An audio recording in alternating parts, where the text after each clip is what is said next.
Bu Kony sih kabarnya akan siap untuk datang gitu loh. Akan datang. Cuman kan kalau akan datang ya bisa jadi nanti kalau akan datang nggak bisa pulang gitu loh. Mungkin kan akan dikenakan apa lagi kan gitu kan sudah ada laporan terhadap beliau kan. Tapi ini memang menarik gitu. Tapi kalau sifatnya video sama itu kan bisa dikirim juga. Betul. Nggak perlu datang juga beliau itu. Iya, dan mau dinotariskan di Rusia sekalipun sebenarnya Ini saya kemarin tuh lihatnya gini. Sebenarnya data itu tidak usah pakai kata-kata harus dinotariskan segala. Ya, cukup dengan statement bahwa dia punya data itu sebenarnya sudah malah bagus gitu loh. Itu malah bergengsi gitu. Tapi justru karena pakai kata-kata dinotariskan itu menurut saya jadi saya agak aneh. Ada yang aneh, ada yang lucu gitu loh. Ngapain juga dinotariskan di sana? Apakah notaris, jangankan notaris Rusia, Mas.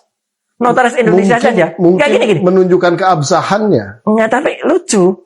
Notaris di Indonesia saja itu kan juga ada wilayahnya. Iya kan? Jadi kalau kejadiannya di mana, dia bikin akte dinotarilkan di sini, kan wilayah Jakarta aja kan terbagi-bagi. Nggak bisa notaris Jakarta Selatan kemudian melakukan pengesahan terhadap sesuatu yang di luar lokusnya di luar Jakarta Selatan, apalagi di Rusia.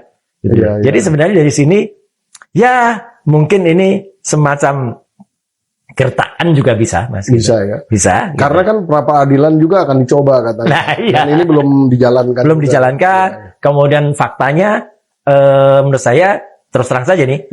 Faktanya sih KPK menurut saya sudah unggul 1-0 dulu gitu loh, dengan adanya dia menggeledah itu dan tidak kuasa dilakukan apapun ya kan, dan berhasil membawa keluar satu koper yang tadi Mas bilang isinya apa saja yang bisa dibawa itu, dan meskipun mungkin ya terus terang nih Mas, kalau saya boleh menduga kopernya juga isinya nggak ada apa-apanya gitu loh.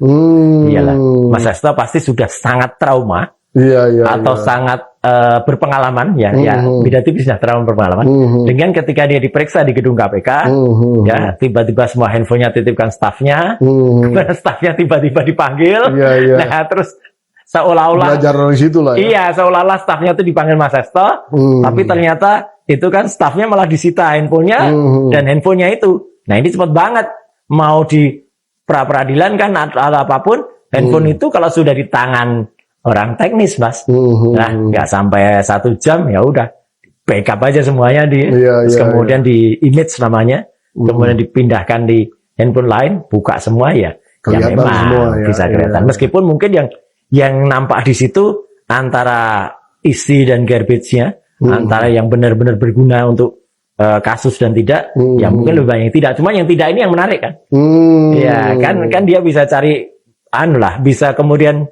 Ya saya mencoba ya melakukan memahami apa yang dikeluhkan oleh teman-teman PDIP. Ini kental sekali nilai politisnya mungkin. Ya kan, dari catatan itu kan banyak catatan politik kan. Ya pasti catatan politiknya aneh-aneh. Semacam mana Mas? Semacam dulu kalau ingat dulu kasus mantan ketua KPK yang lain waktu itu. Yang betul. Ketika diputer rekamannya di MK itu. Yang banyak keluar justru yang tidak ada hubungannya kan. Bener. Yang soal dengan wanita dan lain sebagainya itu kan sebenarnya nggak etis juga gitu loh. Nah, ya kayak gitulah. Nah, kita mundur ke belakang. Tiba-tiba saya jadi teringat kasusnya Snowden. Snowden itu bawa lari data ke Rusia juga. Betul. Dan selamat sampai sekarang. Dan konon kabarnya kalau dia mau muncul pun tetap di Rusia. Walaupun orang bilang dia sebenarnya bebas aja kemana-mana gitu. Karena data yang dibawanya juga bukan data yang penting banget menurut Amerika. Tapi Snowden tahu bahwa karena dia bawa data Rusia yang bahaya tadi dan kemudian dia bisa dibunuh gitu kan, bisa dimatikan gitu kan. Sehingga dia merasa aman kalau data ini dibawa ke Rusia gitu. Apakah karena dari ide itu ya mungkin? Saya tidak artinya gini, saya tidak menafikan atau saya tidak menolak pemikiran ini. Siapa tahu Bu Kony juga berpikir hal semacam itu. Apalagi beliau kan memang cukup dekat lah dengan hal-hal kayak gitu. Dengan Rusia dekat, dengan Israel dekat gitu kan. Jadi cara-cara bagaimana intelijen dan kontra intelijen pasti sangat belajar soal itu. Itu sangat-sangat mungkin gitu.